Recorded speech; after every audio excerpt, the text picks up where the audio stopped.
დღეს შობას ყველანი ერთად შევხვდით ქუჩაში,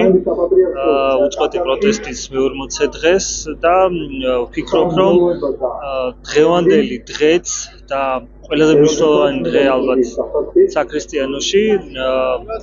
ერთად უნდა გაგვეტარებინა და ერთმანეთის გვერდში, იმიტომ რომ თუ რაიმე